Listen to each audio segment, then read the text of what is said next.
On a November morning in 1895, on Fifth Avenue in New York, a girl of 18 stood behind a veil and wept, and the crowd outside the church took the tears for joy. She was marrying a duke. Her mother had made certain of it. What the wedding guests did not see was the contract already signed in another room, $2.5 million in railroad stock, moving from an American fortune into an English title. A coronet bought and paid for, with a daughter who had begged to marry another man. She was not the only one. Across those years, more than 100 American girls were carried over the Atlantic and set down inside the oldest aristocracy on earth. And one of them would one day return a husband like a faulty purchase and buy herself a better one. Europe had the titles. America had the money. These women became the rate of exchange. Before we go any further, if the buried machinery behind the fairy tale is what keeps you here the way it keeps me here, subscribe and stay close. I dig up the women the Gilded Age turned into ornaments and cautionary tales, and I promise you the story only cuts deeper from this point on. Chapter 1. The market where daughters were the currency. Between the end of the American Civil War and the start of the First World War, more than 100 American heiresses were married into the titled families of Europe, and every single person standing at those altars understood it as a trade. The romance was real often enough. The transaction underneath the romance was real always. It ran on a simple imbalance, the kind of imbalance that builds cities and breaks families. And once you have seen it, you cannot unsee it in any of these lives. On one side of the water stood the oldest aristocracy on earth, land rich and cash poor, its rent rolls hollowed out by a long agricultural depression that had dragged on for a generation. The great houses still stood, vast and cold and beautiful, and they were bleeding their owners white. Cheap imported grain had begun to undercut the land, and the rents that had sustained noble families for centuries simply stopped coming in. A country seat like Blenheim Palace, the ancestral pile of the Dukes of Marlborough, did not merely fail to earn its keep. It devoured fortunes just to keep its roofs from falling in. A duke could be one of the grandest men in England, could sit in the House of Lords and dine off gold plate under the eyes of his painted ancestors, and still lie awake over his debts, holding thousands of acres that no longer paid a shilling of profit. On the other side of the water stood the newest money in the history of the world. The American fortunes minted after the Civil War were not fortunes as Europe understood the word. They were something faster and larger and stranger. Railroad money and telegraph money and steel money, some so enormous they embarrassed the old European aristocracy even as they tempted it. And these American fortunes had a wound at their very center. At home in New York, the people who held them were not received. The gatekeeper was Mrs. Astor, and the gate was a guest list. Mrs. Astor was said to recognize only 400 families as society, the 400 who supposedly filled her ballroom, and the test was never wealth. The test was age, old blood, old name, old Knickerbocker lineage.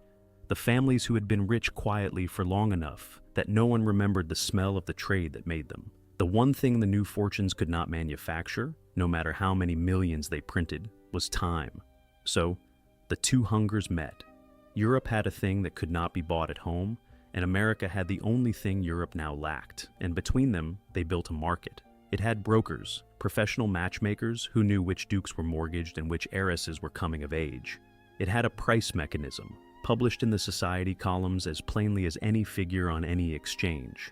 And it had a contract, a hard legal document called the marriage settlement, which spelled out to the last dollar how much money would cross the water and on what terms. Keep your eye on that document. It is the object at the heart of this whole story, and it changes its nature 3 times before we are done. It begins as a shield. It becomes a chain. It ends as a weapon. Set the true scale of the thing in plain figures, because the scale is exactly what makes it a market, and not merely a handful of love affairs. By one much repeated estimate, the American heiresses who married into the European aristocracy across those years carried over the Atlantic a sum that would run, in the money of today, to something on the order of $25 billion. More than 100 titled marriages, Coronets and castles entered on one side of the great ledger, railroad stock and steel dividends and telegraph money on the other, and a young woman written carefully into the middle of every single line as the item being exchanged. The society columns printed the engagements the way a port prints its shipping news, the safe arrival of yet another American fortune into yet another ancient and leaking house. It was breathless romance to the readers over their morning coffee, and it was cold arithmetic to the fathers, and it was always, without exception, the fathers who were holding the pens. Because here is the thing the fairy tale was built to hide. A married woman in this era, on both sides of the Atlantic, was in law very nearly a possession. Under the old doctrine the lawyers called coverture, her property could pass to her husband, her earnings were his, her legal self folded into his the moment she took his name, the way a smaller stream is swallowed by a river and loses its name in the joining. That is precisely why the American families fought so hard over the settlements, why they insisted on annuities and trusts and clauses that kept a thread of money in the daughter's own hands. They knew what they were sending her into. They were placing her inside a world that would, by law and by custom, own her. And they haggled over the terms of the ownership, like men who understood exactly what they were doing. That is the market, now the women. We will move through 3 of them, and they are arranged as a ladder, each one standing higher than the last on a single dark question. The question of who exactly is doing the buying. The first married for love and still could not marry until a price was paid. The second did not marry a title at all. She built one for her daughter, over that daughter's weeping objection. And the third treated the entire European aristocracy as a shop, walked in with the largest fortune of the 3, made a bad purchase, and did the one thing no wronged woman of that world was ever supposed to do. Start at the bottom of the ladder, then, with the gentlest case, the woman who genuinely fell in love, and learned that love was not enough to close the deal. Chapter 2. Love at First Sight, Then the Price. She met him at a regatta and was engaged in 3 days, and still the marriage could not happen until her father named a figure. That is the whole of the Dollar Princess story, compressed into a single sentence, and it belongs to Jennie Jerome, who would become Lady Randolph Churchill, and who would give the 20th century one of its most consequential sons. She was born in Brooklyn in the winter of 1854, the second of 3 daughters of a man built entirely out of appetite. Leonard Jerome was a Wall Street speculator of the flamboyant kind, a part owner of a great New York newspaper, a founder of the American Jockey Club, a man the papers liked to call the King of Wall Street when his bets were winning, and something a good deal less kind when they were not. And that was the trouble with Leonard. His fortune breathed in and out. He made fortunes and lost them and made them again. And a girl raised in that house learned early that money was weather, not ground, that it came and went and could not entirely be trusted to stay in the morning. Her mother, Clara, wanted something New York would not give her, which was to be received. The Jeromes were too loud, too new, too openly on the make for the city's older families. And after enough closed doors, Clara did what a certain kind of ambitious American mother had begun to do in those years. She took her daughters to Europe. She raised them in Paris, in the last glittering years of the Second Empire, in the imperial glow of the court of Napoleon III, and then, when that empire fell to the Prussian guns, in London. Jennie grew up fluent in the manners of a world that her own country society had refused to let her enter, and that education would turn out to be worth more than any dowry her father could settle. In the summer of 1873, at the Cowes Regatta on the Isle of Wight, she met Lord Randolph Churchill, the second son of the 7th Duke of Marlborough. Every account agrees on what came of it, because it was too fast to be anything but true. It was love at first sight, and within 3 days they were engaged. And there the fairy tale stopped, hard, against a wall of money. The Marlboroughs did not want it. The son of a duke marrying the daughter of an American speculator was not, to their minds, a match at all, and the duke said as much. And Leonard Jerome, at that particular moment, had taken one of his periodic losses on the market, so the American side was not negotiating from strength. What broke the deadlock was not affection, and it was not the young couple's evident devotion. It was a number. After hard bargaining between the 2 fathers, Leonard settled a dowry of £50,000, roughly $250,000, and only when the figure was agreed did the Duke give his consent. Blenheim, remember, was falling down for want of exactly such money, and a rich American daughter was a solution to a problem the Marlboroughs already had. but watch the clause the American father insisted on, because it is the first appearance of our object, and it tells you everything you need to know about the world Jennie was entering. Leonard demanded that a portion be reserved to Jennie herself, that her husband guarantee her £1,000 a year of her own money, income she would hold in her own hand, no matter what became of Randolph, or of his family, or of the marriage itself. It was a small sum against the whole, and it was not small at all. It was a father who loved his daughter looking clearly at the world he was placing her in, a world where a wife owned nothing by right, and carving out one narrow room inside it that would always be hers. The settlement, at its birth in this story, is a shield. Hold that thought, because it will not stay a shield for long. The bargaining that produced that figure was neither gentle nor brief, whatever the 3-day engagement might suggest to a romantic. Leonard Jerome had to be pressed and coaxed and finally cornered into terms, because his own finances were passing through one of their periodic troughs, and the Marlboroughs, for all their mounting debts, held the higher card in the game, which was simply the name. And there is a hard little irony buried in the whole transaction, one that runs like a seam through every story in this film. The Duke's family looked down upon the Jeromes as vulgar, grasping new American money, and the Duke's family urgently needed exactly that vulgar American money to keep the ancestral roof from falling in, and both of those things were entirely true across the same bargaining table. Contempt and need, seated politely side by side, haggling in low voices over the future of a girl. It would remain the exact posture of the European aristocracy toward American fortunes for the next 40 years, and the fortunes, in time, learned to read that posture precisely and to price it, and at the last, to use it against the men who struck it. They married in the spring of 1874 at the British Embassy in Paris, and the King of Wall Street's daughter became, by the strength of £50,000 and 3 days of love, a member of the House of Marlborough. She was not a duchess. She had married a younger son, and a younger son's wife is a lady, not a duchess, a distinction the English drew as sharply as a knife. But Jennie Jerome would take the modest rank she had bought her way into and turn it into something no title alone could ever have given her, which was power. Chapter 3. An American in the Prince's Set.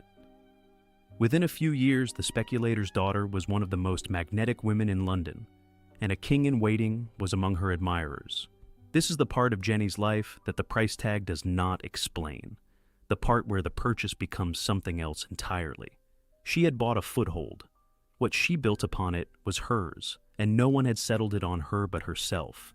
She became a fixture of the Marlborough House set, the fast, brilliant, faintly scandalous circle that revolved around Albert Edward, the Prince of Wales, the heir to Queen Victoria, and the future king. In that world, charm was a currency of its own, and Jennie was rich in it in a way the Vanderbilts with all their railroads could not buy at any price. She was dark and quick and dangerous company, half American and entirely at ease in the most exclusive rooms in England. Men fell for her in numbers that gave the gossip steady employment for 40 years. It is documented, not merely whispered, that she and the Prince of Wales carried on a love affair, and that even after it cooled, the two remained close for the rest of his life. There were others, named and unnamed, among them a son of the German Chancellor and a French Marquis, and the age loved to inflate the Count into wild legend, so treat the most extravagant tallies as exactly the gossip they were, and nothing more. What is not gossip is the great love she genuinely lost. An Austrian nobleman named Count Charles Kinsky, dashing and devoted, who at last slipped away and married another woman, a wound she carried quietly for the rest of her days and never quite spoke of. But she did not spend her gifts only on pleasure, whatever the gossips preferred to believe. She spent them on Randolph.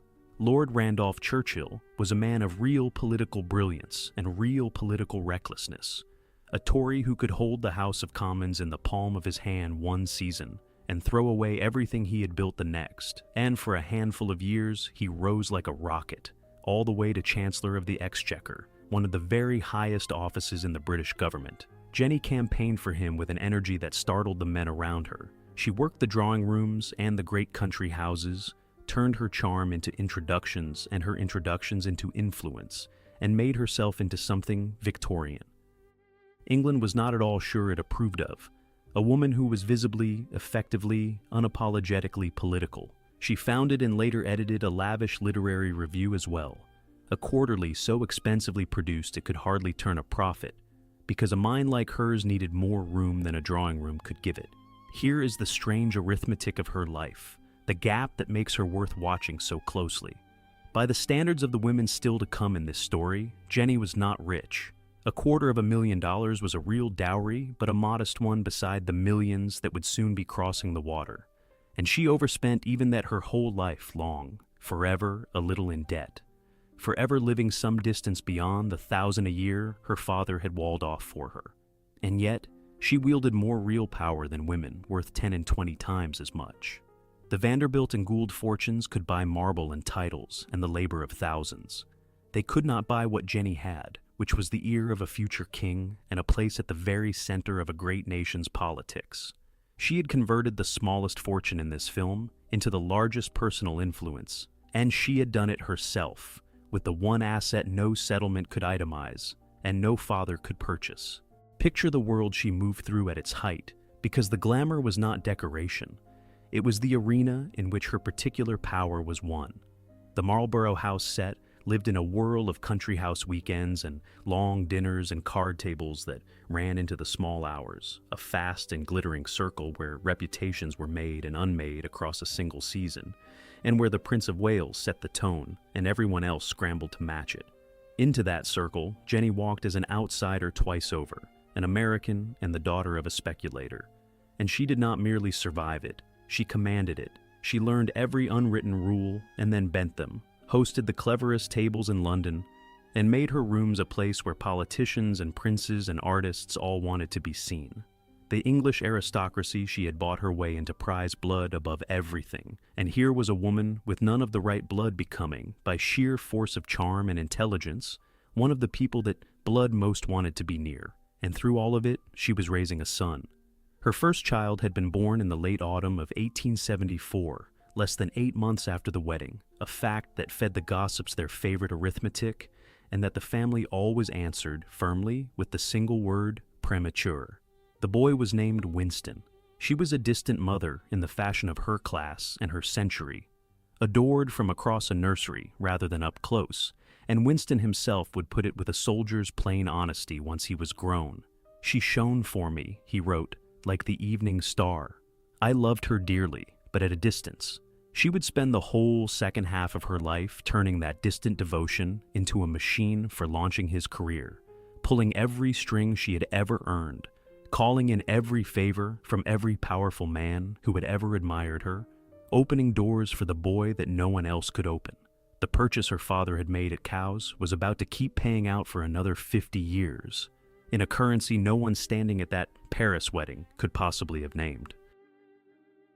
Chapter 4. The widow who would not fade. Her husband died young and disgraced, and society expected her to disappear into black, and instead, she married a man the age of her own son.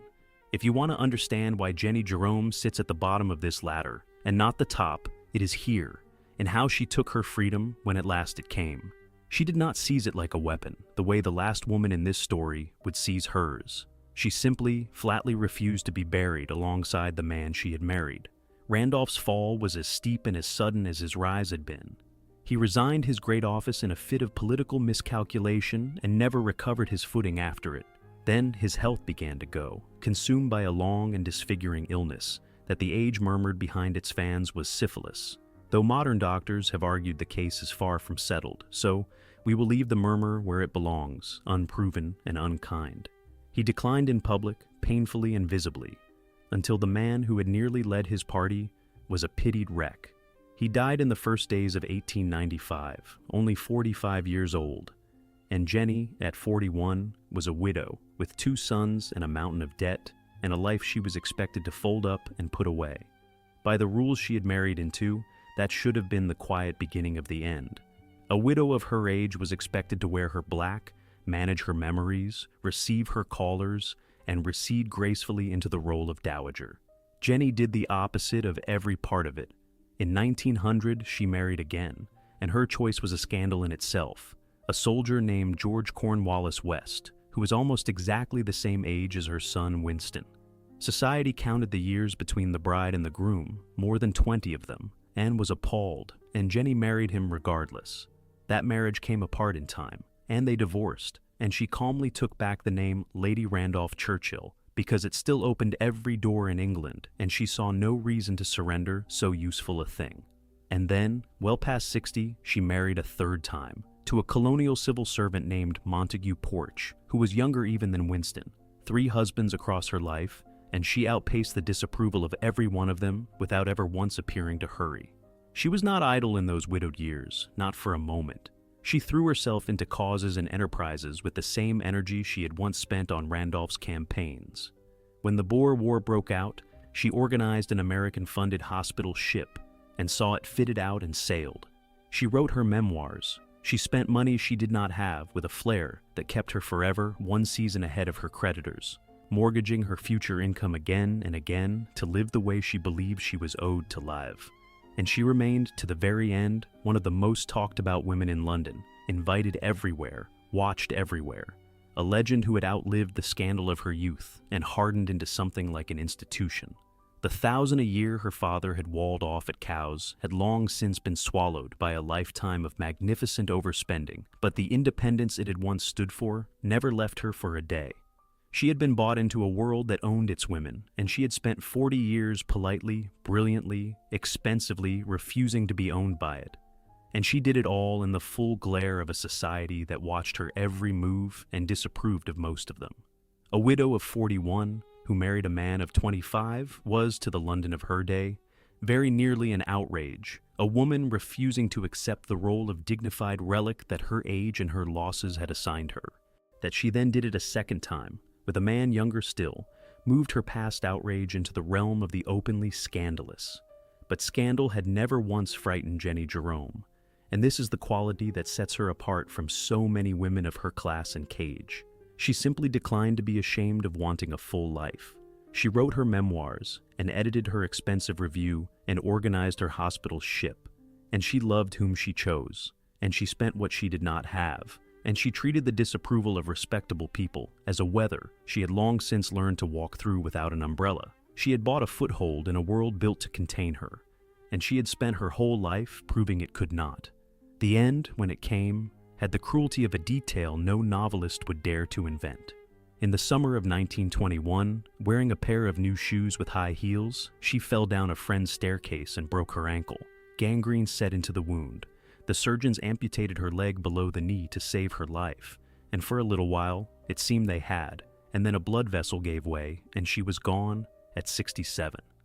There is the single image to carry out of her life, the one that holds all the rest of it, the new heels, the vanity and the glamour and the flat refusal to grow quietly old, on the staircase, causing the fall that killed her. She had lived by her own dangerous grace, and it took her out in the end on her own terms, which was more than most women of her age and her cage were ever permitted to say. Jennie Jerome entered the market as a willing buyer, or, at the very least, as the beloved daughter of one, and she spent a small fortune to purchase a foothold that she then turned into a life entirely of her own making. The price was paid, yes, but the person paying it, in the end, was her father, and the person who profited was Jennie herself. That is the gentlest rung on this ladder. Now climb, because the next woman would not spend her fortune on a title for herself. She would spend it on a title for her daughter, and the daughter did not want it, and the mother did not care. Chapter 5. The Alabama Girl Who Stormed the 400. She was born to a cotton fortune the war destroyed, and she decided, very young, that she would take back by force what her family had lost. Everything Alva Vanderbilt did to her own daughter has its root in this fact, and so we begin not with the crime, but with the wound, because Alva built her entire life out of the memory of falling, and she was determined, with the ferocity of the once ruined, that no child of hers would ever fall the way she had.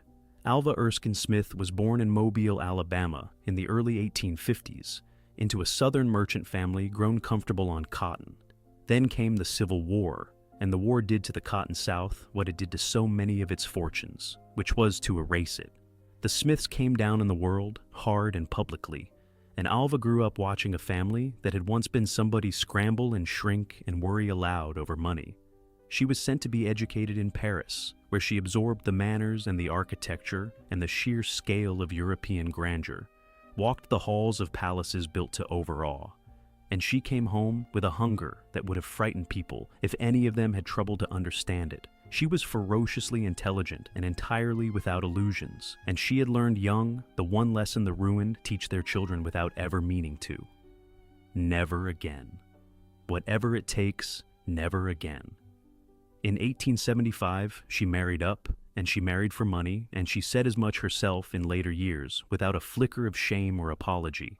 Her husband was William Kissam Vanderbilt, a grandson of the old Commodore, Cornelius Vanderbilt, who had clawed together the largest railroad fortune in America out of ferries and freight and nerve. The Vanderbilts had more money than almost anyone then alive. What they conspicuously did not have was standing.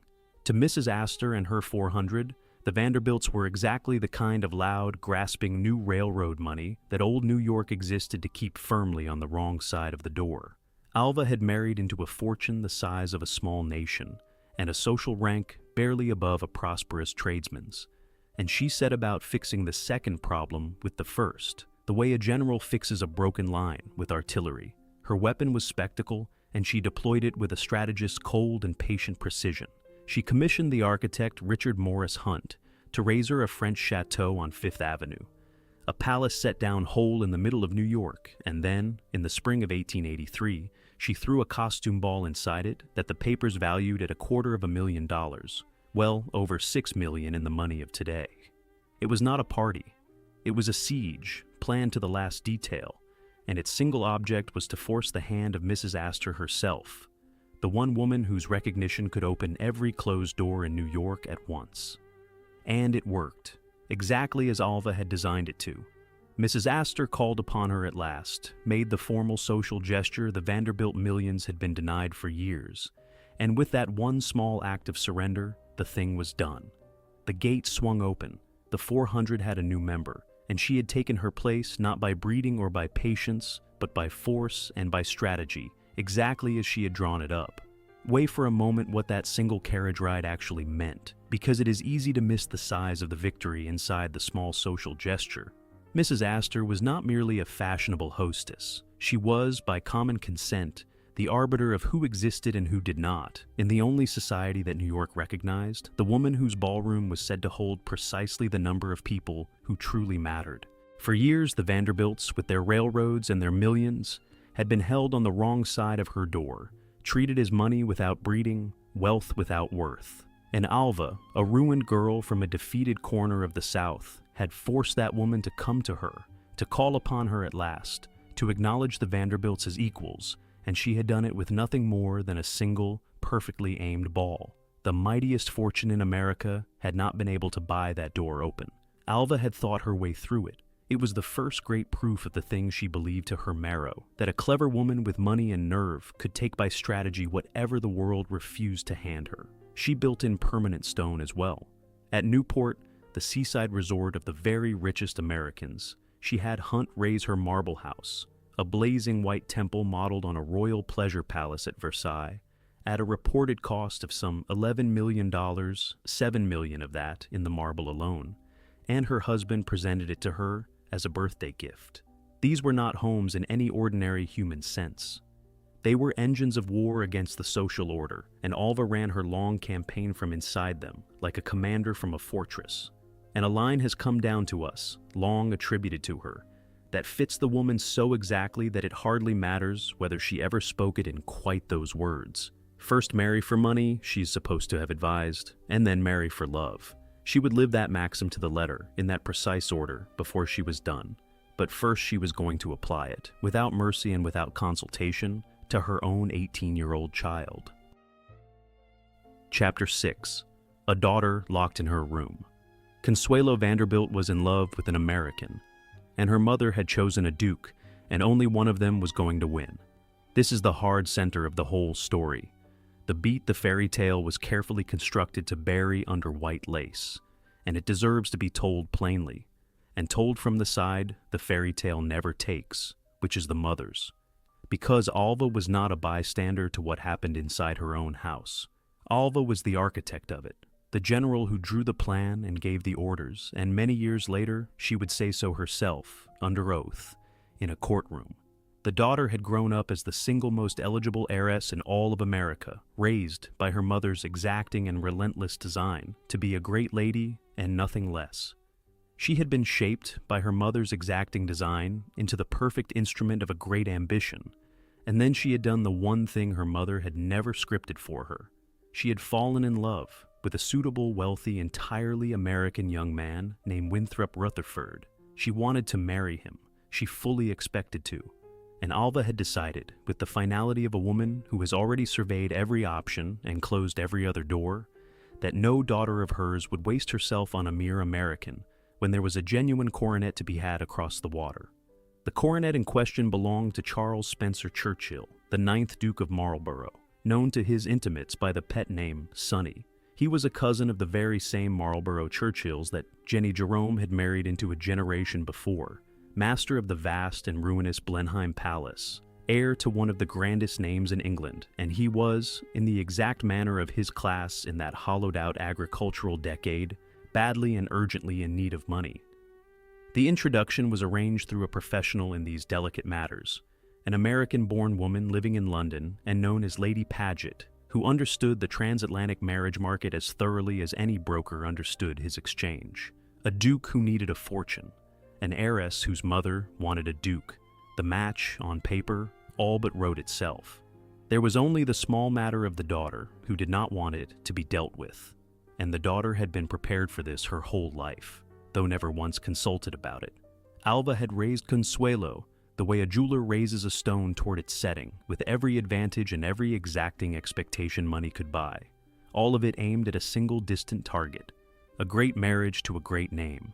The girl had been shaped from the nursery into the finest possible instrument for her mother's ambition.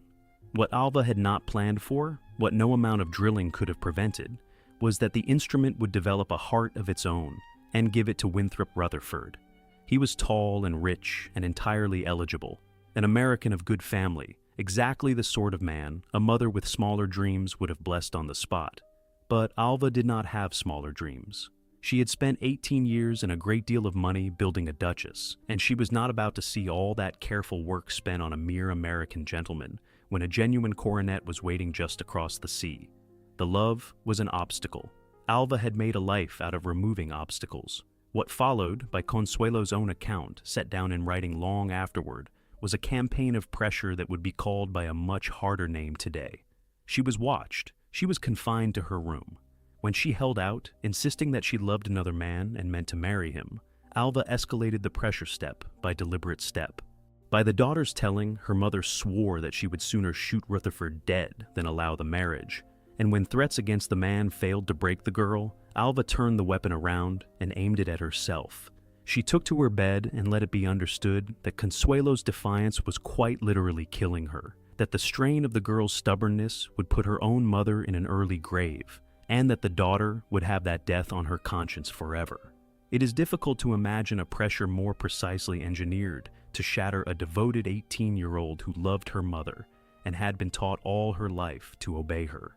And it did precisely what it was built to do. Consuelo would leave us the single bravest sentence of her life, and it belongs here because it is the exact sound of a human being overruled. "I considered that I had a right to choose my own husband," she wrote, remembering the moment she had dared to say those words aloud to her mother. And those few words, she recalled, brought down upon her such a storm of reproach and invective that she had not, in the end, the strength to withstand it. She gave in. She surrendered the man she loved and agreed to marry the man her mother had bought. The key had turned in the bedroom door, and behind that door, a girl who had genuinely believed she possessed a right to choose her own husband learned, in the most intimate and crushing way a person can learn such a thing, that she did not and never had. Alva had her duke. All that now remained was to sign for him. So, hold on to the image of that turning key, that locked and guarded door, because the age was about to dress it in white satin and orange blossom and call it the wedding of the year. Chapter 7. 2.5 million for a coronet. On her wedding morning, the bride wept so long and so helplessly that the ceremony had to be held for her, and outside the church, the gathered crowds cheered what they were sure was a fairy tale. This is where our story opened, in the cold, and now we arrive at it from the inside, and we see it at last for what it truly was. The date was the 6th of November, 1895. The place was St. Thomas Church on Fifth Avenue, banked floor to ceiling in flowers, and the streets outside were packed with New Yorkers who had come out that morning to watch an American girl transformed before their eyes into an English duchess. The girl herself was upstairs, alone, weeping. Her account of that morning is very nearly unbearable in its detail. She spent the hours before the ceremony in tears, she wrote, and not even her own governess was admitted to her room to comfort her.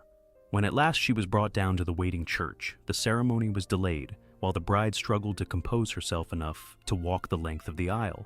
And when she finally came, she came behind a heavy veil, weeping on the arm of a father whose railroad fortune was about to purchase exactly what her mother wanted. The crowd read the veil and the bowed head and the trembling as maidenly modesty as the sweet nerves of a happy bride. It was grief, pure and simple grief.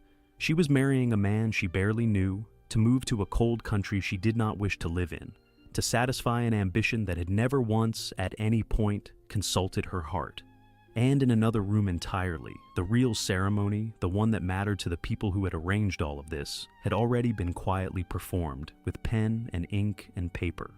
The marriage settlement transferred $2.5 million in Vanderbilt Railroad stock to the Marlborough side of the ledger, a sum worth something on the order of $80 to $90 million in the money of today, along with a guaranteed annual income to keep the arrangement running. And the money did precisely what everyone in both families knew perfectly well it was for.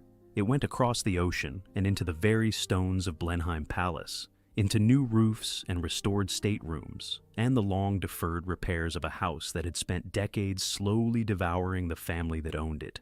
An American railroad had been converted, through the vessel of a young woman, into English masonry. Look hard at the true scale of it, because the numbers are the whole story here, and the age worked very hard to keep you looking at the flowers instead. Blenheim was a house so enormous and so old that it could swallow entire fortunes without ever seeming any warmer or any drier for the meal. The dukedom carried inherited debts that no rent roll in that ruined agricultural decade could ever hope to service. Consuelo's dowry was not a gift, and it was not a celebration. It was a transfusion, keeping alive a magnificent institution that could no longer keep itself alive. And the price of the transfusion was a living human being, 18 years old and weeping behind lace. She had brought her new husband more ready money than most men of his exalted rank would see in a lifetime. And she had been given, in fair exchange, a title, a beautiful and freezing house, and a marriage that both of them would in time come to endure rather than to live. The spectacle around the transaction was enormous, and that was the whole point of it, because a great show is the surest way to keep a crowd from looking at the thing underneath. The church was crowded to the doors with the grandest names in New York. Outside, crowds lined Fifth Avenue to glimpse the girl who was being turned into a duchess, and the newspapers ran the wedding as though it were a coronation, breathless over the flowers and the gowns and the arrival of an English title into an American family. Not one word of the coverage touched the truth of the morning. The weeping girl upstairs, the man she had loved and been made to give up, the contract in the next room. The show was flawless, and the show was a lie, and both the family that staged it and the newspapers that printed it understood their parts perfectly. The crowd came for a fairy tale, and a fairy tale is precisely what they were given, down to the last banked lily. The grief was kept indoors. Here is the image to carry out of the Vanderbilt story, and it is the very image we open this film upon, now fully understood in all its cold machinery.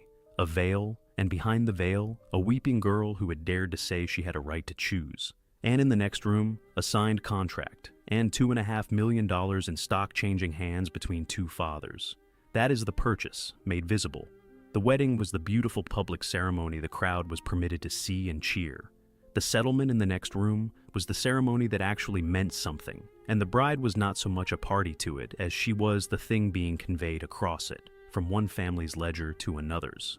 She produced in due course the required heir and the spare, a brittle little phrase she herself is credited with coining, and in time, the marriage failed entirely, as it had been very nearly designed to. But the mother who had built it was not finished surprising the world, and what Alva did next complicates everything you have just watched her do to her own child. Chapter 8. The mother who admitted everything. The very same year she bought her daughter a duke, Alva did the one thing no woman of her rank was ever supposed to do, and divorced her own husband in open, deliberate scandal. It is one of the great contradictions in this entire history, and the honest thing is not to smooth it away, but to hold it up to the light and let it stay strange, because Alva Vanderbilt was about to spend the whole second half of her life becoming the very opposite of the woman who had turned that key in her daughter's door. In 1895, the same year as Consuelo's wedding, Alva sued William Kissam Vanderbilt for divorce on the grounds of his adultery. In her world, at her level of society, this simply was not done. A wife of her standing was expected to absorb a straying husband's affairs in dignified, permanent silence, to keep the marriage and the money and the family reputation all intact and unbroken, and to look forever the other way. Alva refused every part of that bargain. She dragged the matter into open court, named the grounds, weathered a scandal that would have flattened a less armored woman, and came out the far side of it with exactly what she had gone in to get. She kept Marble House. She kept custody of her 3 children. She had taken the single most powerful instrument the age used to bind its women, the marriage itself, and she had broken it deliberately, on her own chosen terms, and walked away with the spoils in her hands.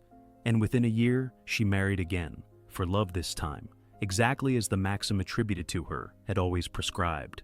Her second husband was a Newport neighbor and financier named Oliver Belmont, and by every account, it was the happier union, the one she had made for herself rather than for advantage. Then Belmont died, and Alva, widowed a second time and no longer a young woman, found at last the cause that would come to define her more completely than any ballroom conquest ever had. She became a suffragist, and not a genteel, tea-pouring, resolution, passing one. She poured her Vanderbilt money into the militant wing of the long fight for the vote, funded the National Woman's Party, bankrolled its headquarters and its organizers, brought the fiery English campaigner Christabel Pankhurst across the ocean to rouse American crowds to their feet, and turned Marble House itself, that white marble siege engine of her youth, into a fundraising fortress for the enfranchisement of women. The woman who had confined her own daughter to a bedroom until the girl surrendered her right to choose a husband now spent her fortune and her formidable will fighting for the rights of millions of women she would never meet. You are not required to make those two facts agree with one another. You are only required to see, clearly, that they both lived inside the same complicated person, and that people are very often exactly that large and that contradictory. Perhaps the fairest reading and the most unsettling one is that Alva was consistent all along, and that the thing she truly worshipped was never rank at all but power for women, her own first and everyone else's later. She had watched her family stripped of its money and its standing by, forces it could not fight. And she had concluded young that the only real safety for a woman lay in command. She commanded a ballroom by force. She commanded her own marriage by dragging it into court and keeping the house and the children. She commanded her daughter's future, terribly, by turning a key.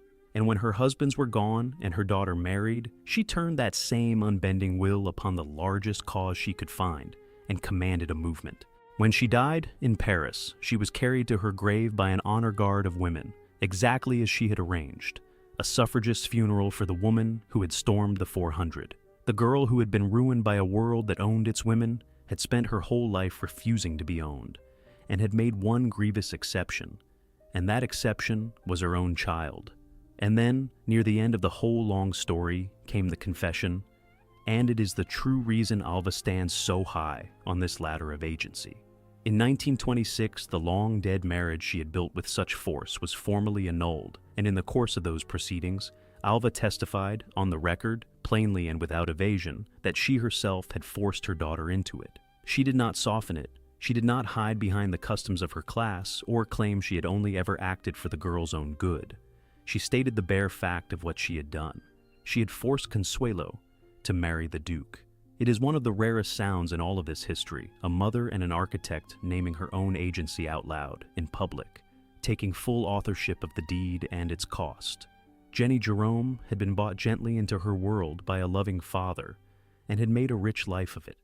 Alva Vanderbilt had done the buying entirely herself, with her own child serving as the currency, and had then said so, under oath, before the world. And now we climb to the very top of the ladder, to a woman who took the whole ruthless logic one long step further than either of them, who bought a title with nobody's fortune but her own, and who, when that title failed her, simply and coldly went out and bought herself a better one. Yasta, Chapter 9. The robber baron's daughter, nobody called beautiful. She was the youngest daughter of the most hated financier in America, and in the marriage market of Europe, her face did not matter in the slightest, because her fortune was by far the most beautiful thing about her. There is a real cruelty in the way the world assessed Anna Gould, and she seems to have understood that cruelty younger and more clearly than anyone around her, and to have decided, with a cold and inherited practicality, to make the cruelty work in her favor rather than against her. Her father was Jay Gould, and no single name in the whole American Gilded Age carried more of the era's particular menace. He was a railroad and telegraph financier, a manipulator of markets on a scale that could tip the entire national economy. A man whose quiet maneuvers in a back office could ruin thousands of strangers he would never see. And he was reviled in his own lifetime as the very portrait of the robber baron, the ruthless speculator who seemed to build nothing and to take everything. When he died in the early 1890s, he left his children an immense fortune. And Anna, the youngest daughter, came into a share reported at around $15 million. Now, set that number honestly against the two women we have just watched climb ahead of her. Jennie Jerome married on a dowry of $250,000. Consuelo Vanderbilt was sold for $2.5 million. Anna Gould, entirely on her own and answerable to no husband, controlled $15 million. She was the single largest fortune on this whole ladder, and she walked into the European market holding every dollar of it in her own two hands. To grasp what that fortune meant, you have to grasp the man who made it, because Jay Gould was not merely rich, he was feared. He had cornered markets and wrecked rivals on a scale that could tip the whole national economy, and he had done it all with a quiet, bloodless efficiency that made him, to the public of his day, something close to a villain out of a morality play. When ordinary Americans pictured the cold heart of the new industrial money, the money with no loyalty and no mercy, they very often pictured Jay Gould, and this was the fortune and the name that Anna carried across the Atlantic and offered to the oldest aristocracy in Europe. There is a bleak symmetry in it that the age never quite noticed. The most ruthless new money in America, the money that had been condemned at home as heartless and grasping, was received with open arms by the most ancient blood in France, so long as it arrived in sufficient quantity. Europe did not care how the Gould millions had been made or whom they had ruined. Europe cared only that there were 15 million of them, and that they were, for the right title, available. She was not, by the exacting and pitiless standards the age was so pleased to enforce upon its women, a beauty. The society columns that fawned and gushed over other heiresses were noticeably cooler about Anna, noting her looks in the faint, damning, backhanded way the period reserved for women it had privately decided were plain. And in almost any other arena on earth, that verdict would have quietly limited her, closed doors to her, priced her low. But in the one particular market she was about to enter, the transatlantic trade in titles, physical beauty was a minor and optional currency, and money was the hard reserve that stood behind and backed absolutely everything. A penniless European aristocrat with an ancient name and a leaking roof did not need a beautiful wife. He needed a rich one, urgently. And Anna Gould was not merely rich. She was Gould rich, one of the truly great fortunes of the entire age. And in the cold counting houses of the old French nobility, that single fact outshone any face that was ever born. Here, then, is her wound, the thing that reframes very nearly everything she would go on to do as clear-eyed strategy rather than as mere coldness of heart. She had been valued all her life long as a sum of money, not as a girl, not as a mind, not as a face or a voice or a soul, but as $15 million wearing an expensive dress. The world had priced her openly, to her face, in the newspapers, and a person who is priced that way can respond to it in one of only two ways. She can break beneath the weight of it, or she can set herself to learn the market better than the very men who run it. Anna chose, unmistakably, the second path. If she was going to be treated by the world as a fortune out, shopping for a title, then she would shop, and she would learn, painfully and expensively and thoroughly, exactly how the trade worked from the inside, so that when it cheated her the first time, and it would, she would know precisely how to walk back in and win the second. But first, the trade was going to cheat her, and it was going to do it on a scale to match her fortune, and it was going to do it, of all things, in pink marble. Chapter 10. The Count Who Spent a Fortune on Himself. Count Boni de Castellane was penniless, dazzling, and entirely serenely certain that Anna Gould's millions had been placed on the earth for the express purpose of making him the single most glittering man in all of Paris. He was the perfect and complete specimen of everything the marriage market produced on the European side of the water. A man with an ancient and glorious name, an exquisite and expensive taste in absolutely everything, no money whatsoever of his own, and a truly bottomless appetite for spending the money of other people. And he married Anna Gould in New York in the spring of 1895, with every one of those qualities fully intact and on open display. Boni did not pretend, not then and not ever afterward, that this was a marriage of love. His name was very old, and his pockets were entirely empty. And Anna's enormous fortune was the elegant and total solution to his entire predicament. And he set about spending it with the calm confidence of a man who believes, deep in his bones, that the world owes him magnificence as a birthright. What he built with her American money became a legend in a city that was not at all easy to impress. On the Avenue Foch, one of the very grandest addresses in all of Paris, he raised a palace and named it the Palais Rose, the Pink Palace, sheathed entirely in rose-colored marble and modeled openly on a royal pleasure house at Versailles. The marble, it was said and repeated, had been quarried from the very same stone that had once served Louis XIV himself, and the whole cost of the thing ran to something on the order of $3 million. An American robber baron's fortune, poured out into French stone, for no better reason than to flatter a French count's idea of his own importance. He spent on himself the way other men breathe, without thought and without pause. He dressed with a studied brilliance that made him one of the sights of Paris. He filled the Palais Rose with art and antiques and the finest of everything, and he threw open its doors for entertainment so lavish that a later reckoning would remember the whole marriage as a phantasmagoria of pink marble palaces and parties that cost $150,000 apiece. The truth of the man is not in any single fate, but in the pattern of all of them. The relentless, joyful, contemptuous conversion of Gould dollars into Castellane glory. He was not building a life with Anna. He was building a monument to himself, and she was paying for the stone, and he appears never once to have felt the smallest flicker of unease about the arrangement. The money was there. He spent it. That was, to Boni, the entire natural order of things, and the parties more than matched the palace that hosted them. Boni threw fetes of an extravagance that even the Belle Époque, an age that was hardly a stranger to excess, found genuinely remarkable and talked about for years. One later summing up of the whole marriage put the thing with a brutal and unforgettable economy, calling those years an 11-year phantasmagoria of pink marble palaces and $150,000 parties, and the phrase is almost too perfectly apt, because a phantasmagoria is precisely what it was. A dazzling show, projected upon the air, breathtaking to look at, and dissolving into nothing even as you watched it burn. And here our object returns, the marriage settlement, the same legal instrument that had been a protective shield for Jennie Jerome and had hardened into a coercive chain for Consuelo Vanderbilt. For Anna Gould, it was meant to be simple protection, the sober legal framework wrapped around her great fortune. Instead, she stood and watched it bleed slowly out. Over the course of roughly 11 years, Count Boni de Castellane spent something on the order of $10 million of his wife's money, more than 2/3 of everything she had ever inherited from her father, and he conducted his many affairs with other women openly and without shame, treating his American wife throughout as the inexhaustible source of funds for a glittering life that was, from first to last, entirely and only about himself. Sit with the sheer scale of that ruin for a moment, because it is genuinely staggering to contemplate.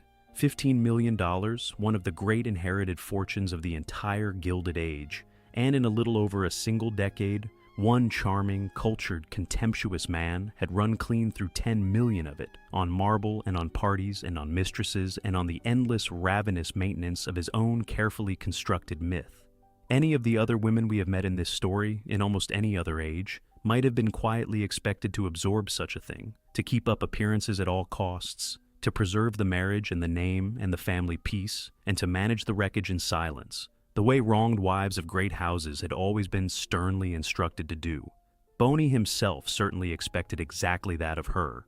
He had spent 11 full years learning, to his own satisfaction, to treat Anna Gould as a bottomless account that would never once question a withdrawal. He had failed in all that time to learn the single thing about her that actually mattered, which was that she had been watching the whole performance from the beginning and quietly keeping score, and that she had never for one moment forgotten that every dollar of the fortune was and remained hers.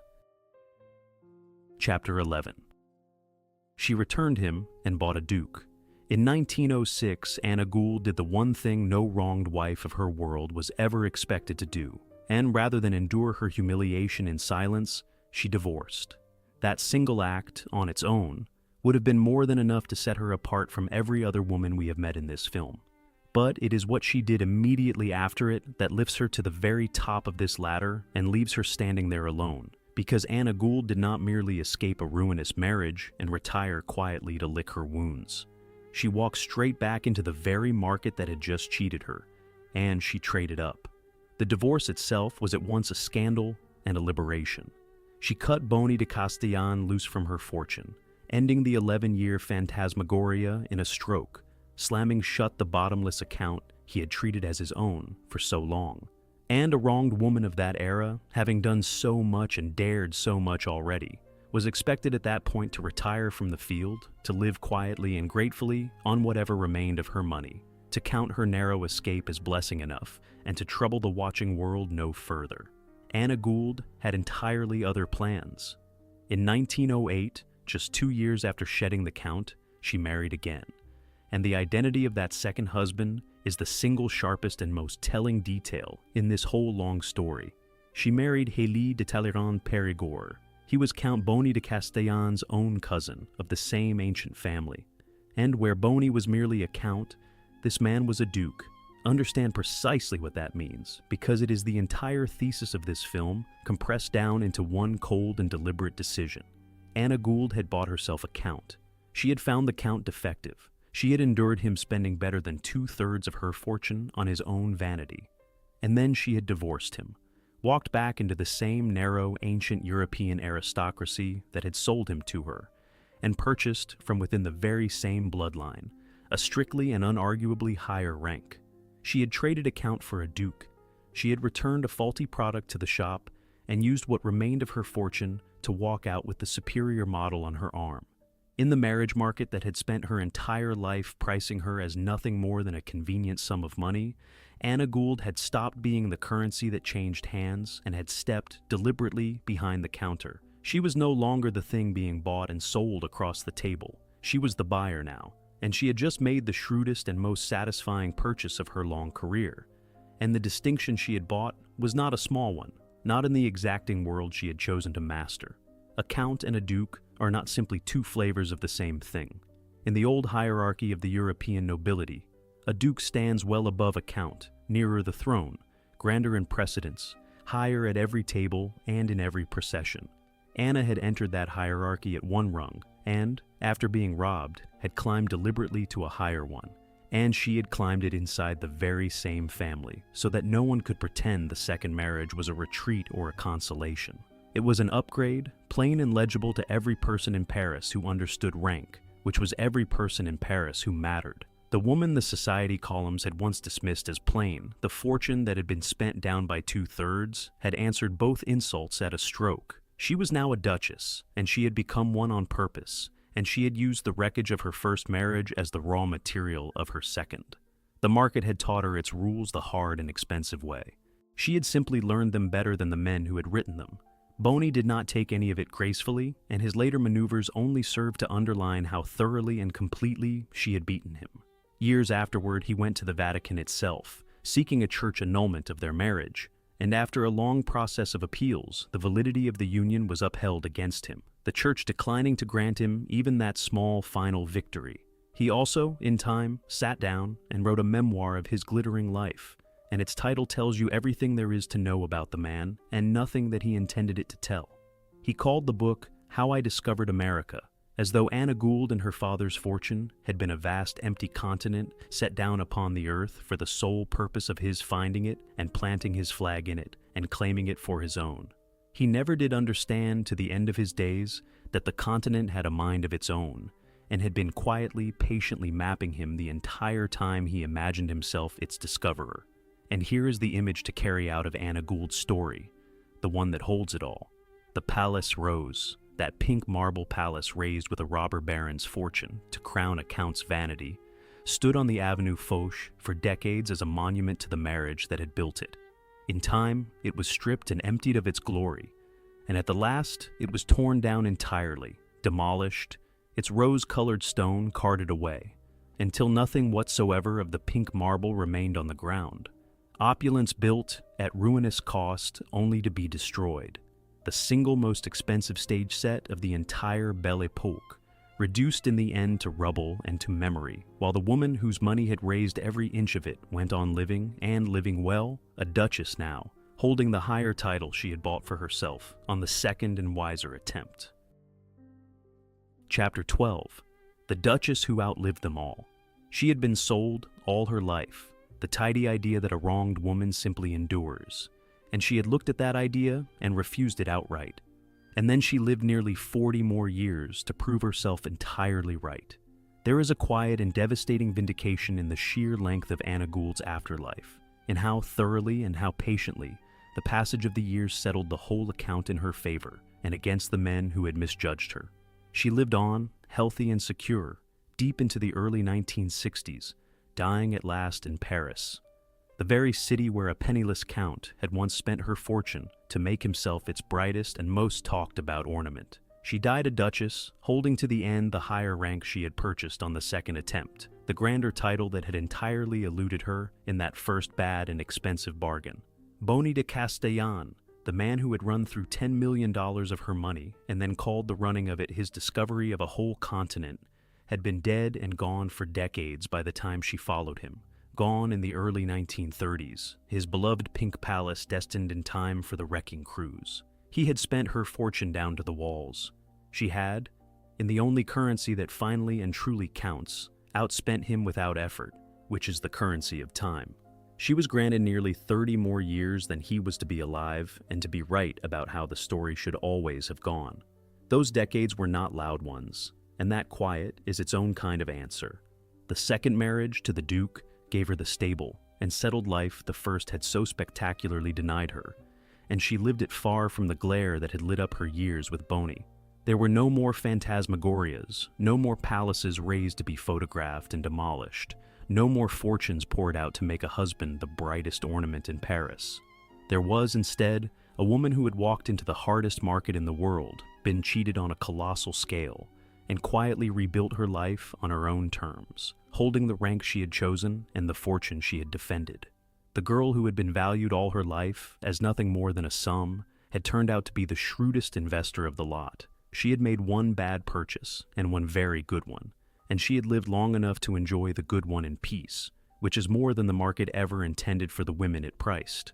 Anna Gould's whole life is the precise inversion of everything the Gilded Age expected of a wronged and cast-down heiress, and that inversion is exactly the reason she stands where she does, at the top, and caps this story. The standard arc, the one the age told itself over and over as a warning to the next crop of daughters, always ran downhill to the same sad ending. An eager American girl was married off to a glittering European title. The marriage curdled and soured, the great fortune drained away into foreign stone and foreign vice, and the heiress ended her days in genteel disappointment and quiet regret, a living cautionary tale for the dollar princesses coming up behind her.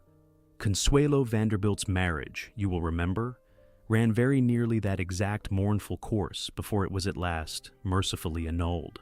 Anna simply refused the arc. She took the raw and painful material of a perfectly classic ruin, the faithless husband, the squandered millions, the public humiliation stage in acres of pink marble, and she rewrote the ending of it into a genuine triumph. And she did it not by enduring anything, but by acting, by treating the ancient aristocracy itself as a market to be studied and then mastered. The buyer won. 3 women then, and 1 single market. And the very same hard lesson learned 3 entirely different ways. Jennie Jerome was carried into the trade on a genuine wave of love and a loving father's careful money, and she made of a modest purchase a long life of real and enduring power. Alva Vanderbilt refused with her whole soul to be a mere party to the trade, and made herself instead its cold architect, buying a coronet outright with her own daughter as the coin, and living long enough to admit the whole deed aloud and under oath. And Anna Gould walked into the market entirely alone, holding the largest fortune of the 3, was cheated as badly as any woman in this entire history, and answered that cheating not with tears, but by walking back in and buying better. From willing currency to ruthless architect to the buyer who at last set her own price. That is the whole ladder, bottom to top. Now stand back from all 3 of them at once and look hard at what they actually built with their money and their nerve, and at what it truly cost, and above all, at who is still, to this very day, quietly paying the bill. Chapter 13. The palaces outlived the marriages. The buildings tell the plain truth that the beautiful wedding photographs were carefully arranged to hide. If you genuinely want to know what these marriages were really for, underneath all the lace and the orange blossom and the cheering crowds, do not read the swooning society columns that celebrated them at the time. Look instead at the stone. Look at what the money built, and at what became of the thing it built, because the buildings kept no secrets and told no fairy tales at all, and they are still standing today. Or else they are pointedly gone, in ways that say absolutely everything the columns would not. Blenheim Palace still stands, vast and magnificent and cold. Upon the English land it is occupied for many generations, and it stands there today, in no small and deniable part, upon Vanderbilt money. Consuelo's $2.5 million went straight into those failing roofs and those crumbling staterooms. At the precise moment the dukedom could no longer maintain a single one of them, and the great house that swallowed her youth and her happiness was preserved for the ages by the very fortune she was forced to carry into it behind her veil. Walk its famous corridors today, as thousands of paying visitors do every season, and you are walking through a monument bought and paid for with a young American girl's tears, a palace saved from ruin by a marriage that was never truly a marriage, in any sense that ever mattered to the weeping bride at its center. The palace comfortably outlived the union that funded it, as great palaces always tend to do. The Palais Rose, Anna Gould's own pink marble monument to another man's vanity, tells the exact opposite story, and yet it carries the very same hard lesson buried underneath it. That palace is simply gone, demolished, carted off, wiped clean from the Avenue Foch, $3 million of Louis XIV's own marble reduced in the end to dust and to nothing at all. And Jennie Jerome, who had bought by far the smallest thing of the 3 of them, left behind the most enduring monument of any of them. And it is not made of stone at all. Her monument is a bloodline, the son she raised at a careful distance, the boy who wrote that his mother had shone for him like the evening star, grew up to become Winston Churchill. And the American speculator's money that had once bought Jennie her small foothold in England helped, in the long and strange arithmetic of history, to place an American mother's son at the very center of the 20th century. One of these marriages built a palace that still stands. One built a heap of rubble, and one built a prime minister. Line those 3 monuments up beside one another, and they tell the whole story more honestly than any wedding ever did.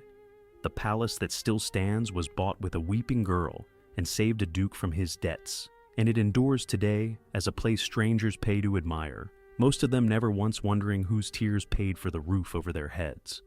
The rubble was bought with a robber baron's fortune and raised to flatter a vain man, and it was so purely a monument to spectacle that when the spectacle ended, there was no reason for the stone to remain, and so it did not. And the prime minister was bought with the smallest purse of all, $250,000 settled on a speculator's daughter, and he outlasted and outweighed every acre of marble in this story, because a bloodline, unlike a palace, does not need maintaining and cannot be demolished. Money became stone, and money became rubble, and money became a man who would one day stand at the center of a world war. The settlements decided which, and the women, in every case, were the hinge on which the fortune swung from one form into the next. And our object comes at last to its final rest, right here, the marriage settlement. The humble legal document we have followed faithfully all the way from Jennie's protective 1,000 a year, through Consuelo's coercive 2.5 million, to Anna's slowly bled out 15. Think for a moment about what that piece of paper really was, in the end, underneath everything. It outlived every single marriage it was ever written to govern. The love died in each case. The couples separated or divorced or had their unions quietly annulled. And the paper endured every time, the one true and honest record of what these grand unions had always actually been, beneath the white lace, which was contracts, transfers of value, exchanges of hard money for soft rank. The settlements were the marriages, far more truly than any vow ever spoken aloud in any flower-banked church. And that returns us, unavoidably, to the single hardest question in all of this, the exact question the fairy tale was built and maintained to keep you from ever asking. Was the sacrifice worth it, and worth it to whom? Ask the girl behind the veil. Ask the mother who built her a coronet and then testified under oath that she had forced it upon her. Ask the palace, still standing there in the English rain, on somebody else's long-dried tears. Eumedion Chapter 14. What a title cost, and who paid. We have all been carefully taught to pity these women as helpless girls sold off to cold foreign lords, and the actual truth is a great deal harder and a great deal more interesting than pity has ever been. Pity is easy. Pity lets us close the book with a comfortable sigh and feel that we have understood something about the past. But pity flattens all three of these women down into a single sad and simple shape. The victim heiress, and not one of the three of them will consent to fit inside it, and their stubborn refusal to fit is the entire point of telling their stories together. Some of them were sold. Consuelo Vanderbilt was genuinely, unarguably sold, coerced behind a locked bedroom door by a mother who wanted a coronet more than she wanted her own daughter's happiness. And no clever reframing of anything should ever be allowed to soften or excuse that plain fact. But some of them did the selling. Alva Vanderbilt was no man's victim and no one's pawn. She was the architect, the general, the one who turned the key in the lock and who later stood up and said so, under oath before the world. And some of them bought and then bought again.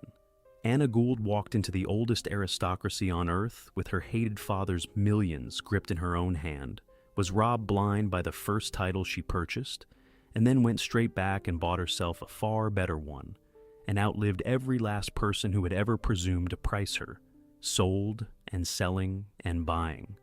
3 different verbs, and the age that watched it all insisted always on using only ever the first of them. And it insisted on that first verb because it simply could not afford to admit the other 2. Think honestly about what these women were denied. Every one of them, rich almost beyond counting, though several of them plainly were. They could not vote, none of them, not in most of their lives.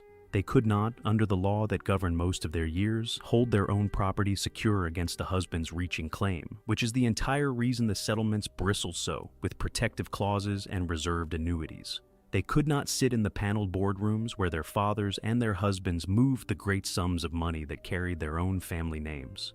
Every ordinary avenue of power that a man of their class could simply walk down was walled off to them at the entrance. And so, they found the one avenue that was not walled off, the single arena in the whole of their world where a woman's family fortune could be converted, directly and openly, into rank and reach and a permanent place in the story of nations. And they walked straight down it. Some walked willingly. Some walked driving their own daughters ahead of them. Some walked in entirely alone, clear-eyed and unafraid, armed with nothing in the world but money and nerve. They took the one single door the world had left standing open to them, and they made empires and duchesses and prime ministers out of it. And then the very same world that had bolted every other door turned around and called them mercenary and grasping for daring to use the one key it had ever grudgingly handed them. So, do not pity them. Or, at the very least, do not only pity them, and do not stop at the pity. Look instead, and look hard, at the market that made them what they were. The market that took the richest women in the entire world and left them no possible way to be powerful except through the purchase of a man's inherited title, and then stood back and judged them harshly for paying the only price on offer. Look at Jennie, who bought a small foothold and built upon it a life of real power. Look at Alva, who bought a coronet with her own living child, and then had the terrible, unflinching honesty to admit it aloud. Look at Anna, who was sold a defective aristocrat and calmly returned him for a better model. And look, one final time, at the girl behind the veil on that cold November morning, weeping her way down the long aisle of St. Thomas Church, while $2.5 million quietly changed hands in the room next door. A girl who had said, in the single bravest sentence of her whole life, that she believed she had a right to choose her own husband, and who was patiently, thoroughly taught otherwise. That veil is the entire story, start to finish. The crowd outside the church saw a fairy tale unfolding. We have seen the signed contract in the next room. Europe had the titles, America had the money, and these women, sold and selling and buying, willing and coerced and coldly triumphant by turns, became the living rate of exchange between the two, and they paid it. And in the case of the ones among them who understood the trade the best, they collected upon it too.